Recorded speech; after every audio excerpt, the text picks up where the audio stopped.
Bom dia, gente, bom dia. Então, segunda-feira, dia de live. Estamos aqui na live do Conversando com Deus, nosso livro 2. Já estamos no final, ó. Faltam algumas páginas aí para a gente encerrar esse livro. Depois a gente tem um livro no volume 3. É isso, vamos lá, vamos começar aqui. Nós estamos na página 262. Bom dia, dona Inês, bom dia, bom dia. Ei, espere, acho que você não entendeu uma grande parte disso tudo. Vamos voltar ao início. Você está criando tudo isso. Bem, isso é um alívio. Por um instante achei que estava recebendo uma verdadeira orientação. A orientação que está recebendo é a de seguir o seu coração, prestar atenção à sua alma, ouvir o seu eu. Mesmo quando eu lhe apresento uma opção, uma ideia, uma opinião, você não tem a obrigação de aceitá-las como se fossem suas. Se discorda, então discorde. Esse é todo o objetivo deste exercício. A ideia não era você substituir a sua dependência de tudo e todos por uma dependência deste livro. Era fazê-lo pensar por seu eu. E é isso que eu sou neste momento. Você pensando em voz alta. Olha só que interessante, gente. Então, a voz que a gente escuta de Deus é a voz que vem do coração, tá? É a voz que você escuta lá de dentro, uma voz verdadeira. Por isso que Jesus fala, a verdade está dentro de vós, né? E o chakra cardíaco, né, é o chakra que está no meio, por isso que está dentro, né? Tem 3 chakras para baixo e 3 chakras para cima, né? E o coração está bem no meio, né? É onde ele fica bombeando, né? Onde ele é a máquina que faz funcionar esse corpo, né? E ali está o que? A ligação com a nossa alma, né? Então é muito importante a gente sempre ter essa conexão bem estabelecida com o coração, tá? Porque as ideias, primeiro veio os sentimentos, os pensamentos e a experiência, lembra? Então essa é a sequência de como Deus fala com a gente, de como a manifestação de Deus se dá através da fala que Ele faz com a gente pelo coração, tá? Você tem todo o direito de discordar, de seguir ou não seguir, né? Vamos lá, vou continuar aqui, deixa eu dar uma...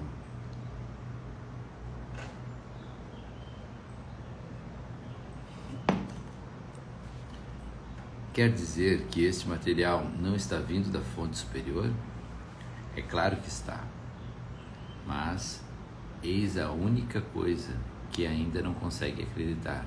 Você é a fonte superior.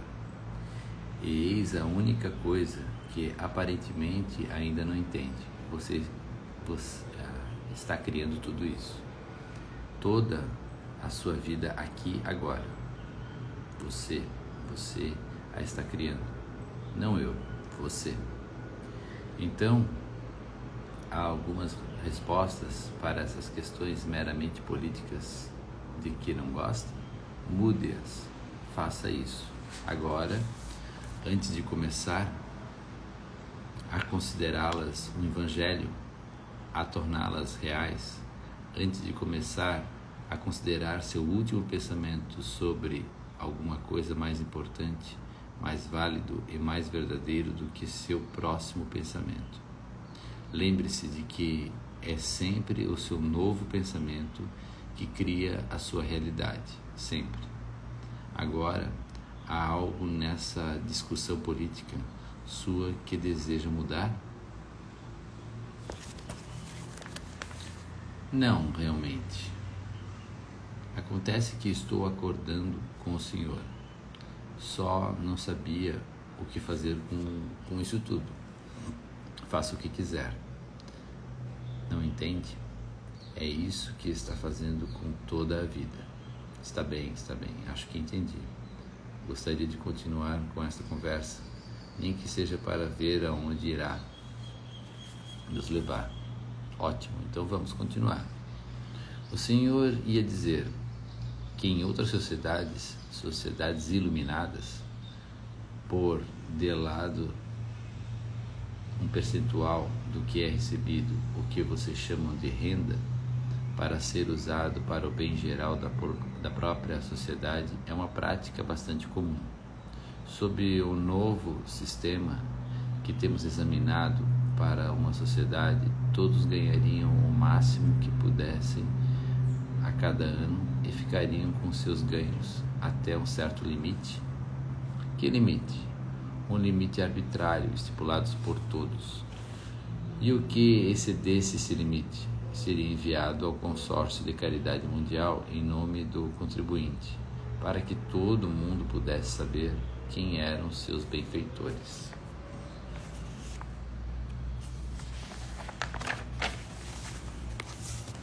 Os benfeitores teriam a opção do controle direto de 60% de suas contribuições, tendo o prazer de colocar a maior parte de seu dinheiro exatamente onde gostariam que estivesse. Os outros 40% seriam destinados a programas escolhidos e administrados pela Federação Mundial.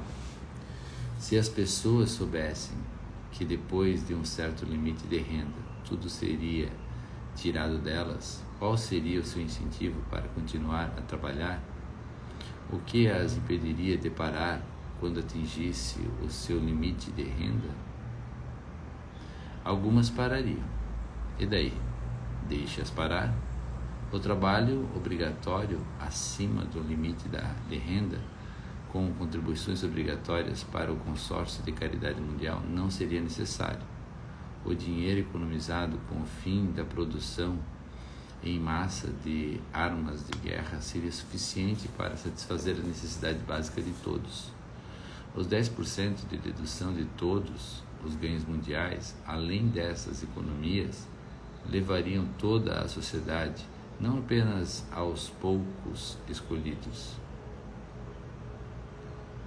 a um nível de dignidade e abundância, e a contribuição dos ganhos acima dos limites estabelecidos, produzidos por tantas oportunidades e tanta satisfação para todos, que o ciúme e a violência social praticamente acabariam. Alguns parariam de trabalhar, especialmente aqueles que vissem a atividade de suas vidas como um verdadeiro trabalho. Contudo, aqueles que a vissem como um total prazer nunca parariam. Então, gente, isso é uma coisa que é muito pessoal, né? Quem trabalha, quem não trabalha, né? Tem gente que trabalha pelo dinheiro, tem gente que trabalha por um ideal, tem gente que trabalha. O trabalho, né, essa palavra trabalho, né, ela vem lá dos tempos feudais, né, que, né, ganhava-se pelo sal, né.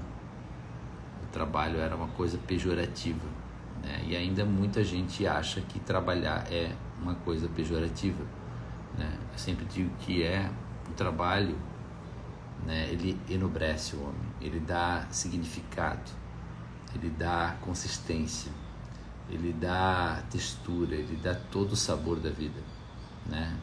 Nossa, no meu trabalho eu me realizo muito, né? Eu fico às vezes penso assim, nossa, como é importante o nosso trabalho. Às vezes eu pego umas férias aí, eu consigo ficar longe 2 semanas no máximo. Passou 2 semanas, gente, é uma loucura, já fico louco já. Por quê? Tem a necessidade de colocar para fora tudo que eu sei, né? Tudo que eu aprendi. Nossa, pensa, está tudo aqui latente para ser usado, né? Tudo latente aqui, tudo, né?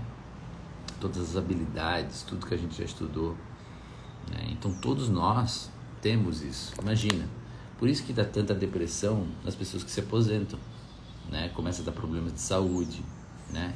E daí tem um fim à vida, né? Então pensa se não existisse a aposentadoria.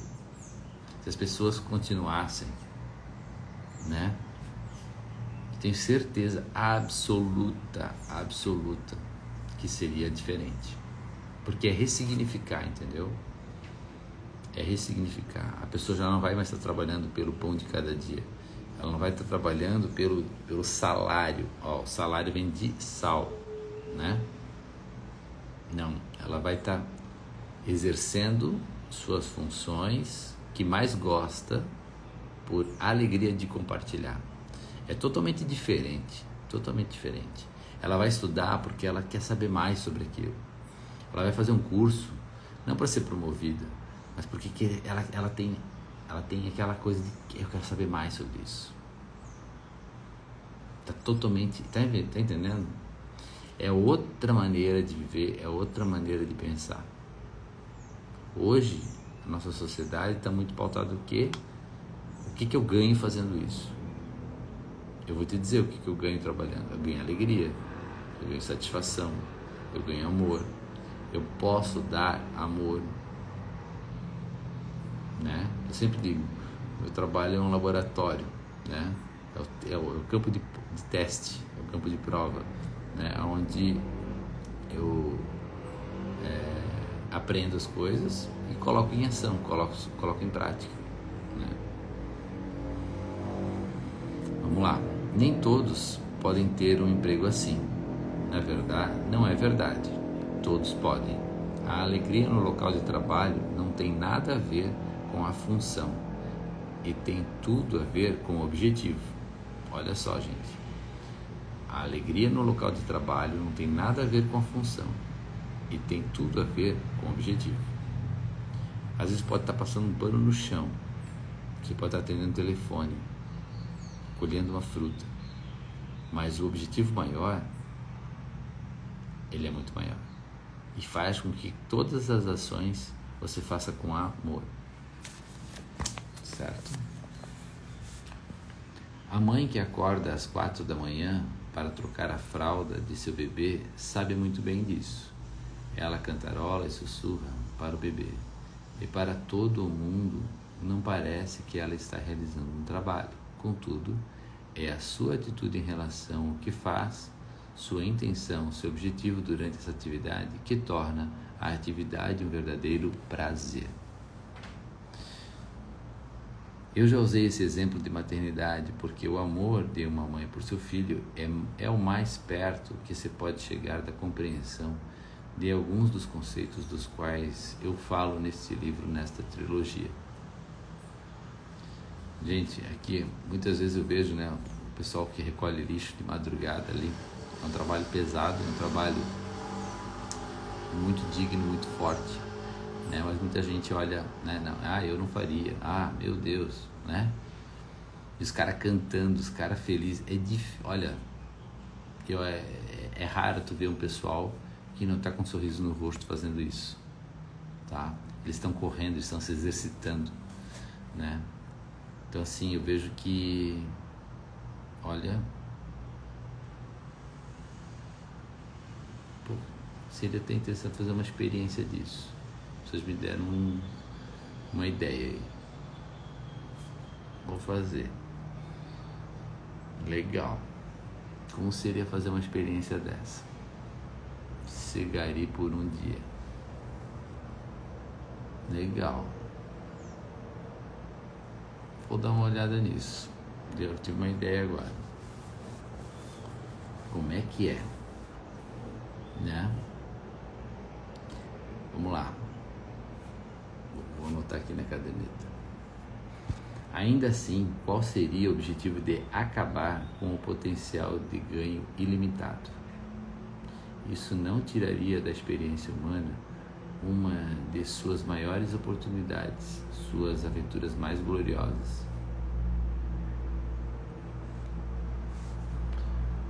Vocês ainda teriam a oportunidade e a aventura de ganhar uma quantia ridícula. O limite superior da renda passível de ser retirada seria muito alto, mais do que uma pessoa comum precisaria, do que 10 pessoas comuns precisariam. E a quantia que vocês poderiam ganhar não seria limitada, só seria a quantia que escolheriam reter para uso pessoal. O restante, tudo, digamos, mais de 25 milhões de dólares por ano, eu uso como exemplo um número arbitrário, seria gasto em programas e serviços em benefício de toda a humanidade. Quanto ao motivo, ou porquê disso, o limite superior da renda que poderia ser retida seria um reflexo de uma mudança de consciência no planeta. Uma consciência de que o objetivo mais elevado da vida não é obter a maior riqueza, mas fazer o maior bem. E uma consciência resultante de que, de fato, a concentração de riquezas, não a sua distribuição, é um único fator responsável pela criação dos problemas sociais e políticos mais crônicos e surpreendentes.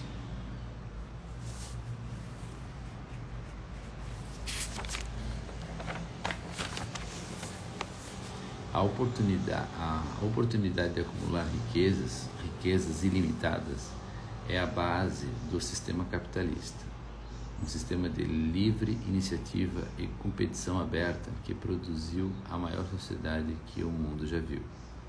O problema é que você realmente acredita nisso.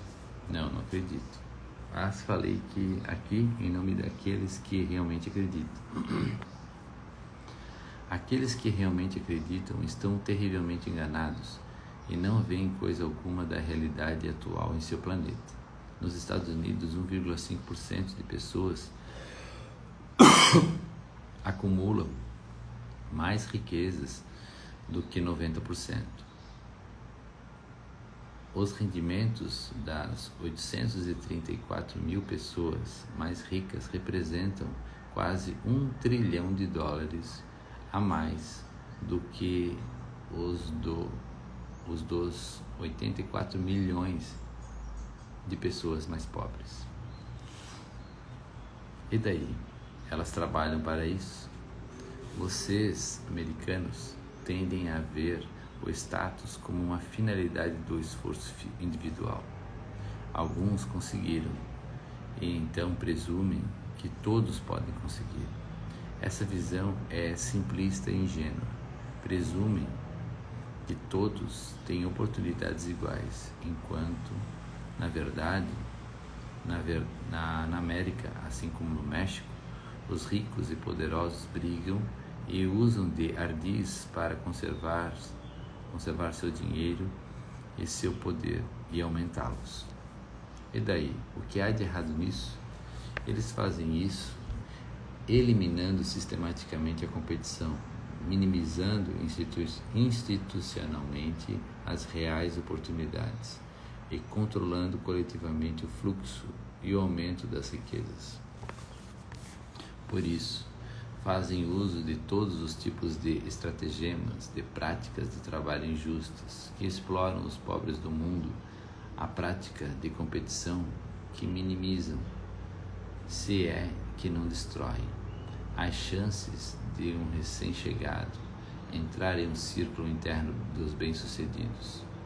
Então, tentam controlar a política pública e os programas governamentais em todo o mundo para garantir ainda mais que as pessoas continuem a ser controladas e subservientes. Eu não acredito que os ricos fazem isso. Não o maior número deles. É possível que haja um punhado de conspiradores, mas creio que, na maioria dos casos, não são os indivíduos ricos que fazem isso, são os sistemas e as instituições sociais que eles representam. Esses sistemas e essas instituições foram uma criação dos ricos e poderosos, e são eles que continuam a dar-lhes apoio. Ficando por trás desses sistemas e dessas instituições sociais, os indivíduos podem eximir-se de qualquer responsabilidade pessoal pelas condições que oprimem as massas, enquanto favorecem os ricos e poderosos. Por exemplo, vamos voltar à saúde na América. Milhões de pobres americanos não têm acesso à medicina preventiva. Não se pode apontar para um médico individual e dizer que é sua culpa, que na nação mais rica na Terra, milhões de pessoas só podem ver um médico se estiverem apuros em uma sala de emergência. Nenhum médico individual pode ser culpado por essa situação. E contudo, todos os médicos se beneficiam dela. Toda a profissão médica e toda a indústria vinculada à medicina tem lucros sem precedentes com o sistema que institucionalizou a discriminação de pobres e desempregados.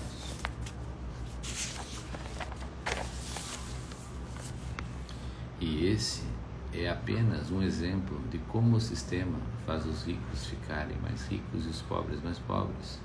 O fato é que são os ricos e poderosos que apoiam essas estruturas sociais e resistem firmemente a qualquer esforço real de mudá-las. Eles se opõem a toda abordagem política ou econômica que tente fornecer oportunidades reais e dignidade genuína para todas as pessoas. Quase todos os ricos e poderosos individualmente são pessoas boas, com tanta compaixão quanto todos. Mas mencione um conceito ameaçador para eles, como limite de rendas anuais, até mesmo limites ridicularmente altos, como 25 milhões de dólares anuais, e começarão a falar sobre usurpação dos direitos individuais, o fim do estilo americano e a perda de incentivo. Mas, e quanto ao direito de todas as pessoas de viver em um ambiente com um mínimo de conforto, comida suficiente para que não morram de fome e roupas para aquecê-las? E quanto ao direito das pessoas de todos os lugares de ter acesso a tratamento médico adequado, o direito de não sofrer ou morrer devido a complicações médicas menos graves que aqueles com dinheiro superam com estalar de dedos? Os recursos de seu planeta, inclusive os frutos do trabalho de grande número de pessoas indescritivelmente pobres, que são contínua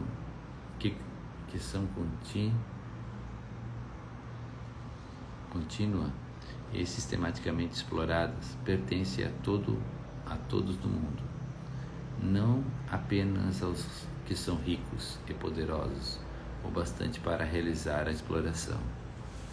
Eis como a exploração funciona. Seus industriais ricos vão a um país ou a uma área em que não há empregos e as pessoas vivem na miséria. Eles instalam uma fábrica ali, oferecem a esses pobres empregos, às vezes com cargas horárias de 10, 12 ou 14 horas por dia, com salários baixos, para não dizer desumanos. Note bem, esses salários não são o suficiente para permitir que esses trabalhadores escapem de suas vidas infestadas de ratos, mas são o suficiente para deixá-los viver assim, em vez de não ter qualquer alimento ou abrigo. E quando são convidados a falar sobre isso, esses capitalistas dizem: as pessoas estão melhor do que estavam antes, não? Nós lhes demos um destino melhor. Estão aceitando os empregos, não? Nós lhes demos uma oportunidade e estamos correndo todos os riscos. Mal qual é o risco de pagar às pessoas 75 centavos por hora para fabricar um par de tênis que será vendido por 125 dólares? Isso é correr riscos ou pura e simples exploração? Esse sistema torpe só poderia existir em um mundo movido pela ganância, em que a margem de lucro, não a dignidade humana, é a primeira consideração. Aqueles que dizem que, em relação aos padrões vigentes em sua sociedade, esses são camponeses, estão se saindo maravilhosamente. bem. São hipócritas da primeira ordem. Eles atirariam uma corda a um homem que se afoga, mas se recusariam a puxá-lo para a margem. Então diriam que uma corda é melhor do que uma pedra. Em vez de proporcionar uma vida realmente digna para aqueles que não têm, aqueles que têm dão-lhe apenas o suficiente para torná-los dependentes, mas não o suficiente para torná-los realmente poderosos. Porque as pessoas que têm real poder econômico têm a capacidade de causar impacto e não apenas de se sujeitar ao sistema. E essa é a última coisa que os criadores do sistema querem. Por isso, a conspiração continua. E para a maioria dos ricos e poderosos, essa não é uma conspiração de atos, mas de silêncio. Então vá agora, siga seu caminho, e não diga coisa alguma a respeito da torpeza de um sistema socioeconômico de recompensa, um executivo com um bônus de 70 milhões de dólares por aumentar as vendas de uma bebida não alcoólica, enquanto 70 milhões de pessoas não podem se dar ao luxo de tomá-la. Tome muito menos de comer o suficiente para permanecer sadias. Não veja torpeza nisso. Dê-lhe o nome de economia livre de mercado e diga a todos o quanto se orgulha dela. Contudo, está escrito: se quiseres ser perfeito, vende tudo que tens e dá aos pobres, e terás o tesouro no céu. Mas, quando o jovem ouviu isso, foi embora, pesaroso, porque tinha muitos bens. Então a gente agora encerra esse capítulo 18, né, falando de como que seria uma sociedade economicamente saudável, né? Então, essa sociedade seria pautada em vários parâmetros, onde o máximo de pessoas, né, todo mundo do planeta, teria condições de ter uma alimentação de qualidade, uma saúde de qualidade, né, uma vida digna. Certo, gente? Gratidão, gratidão. E amanhã a gente está de volta com a live. Tá bom? Tchau, tchau.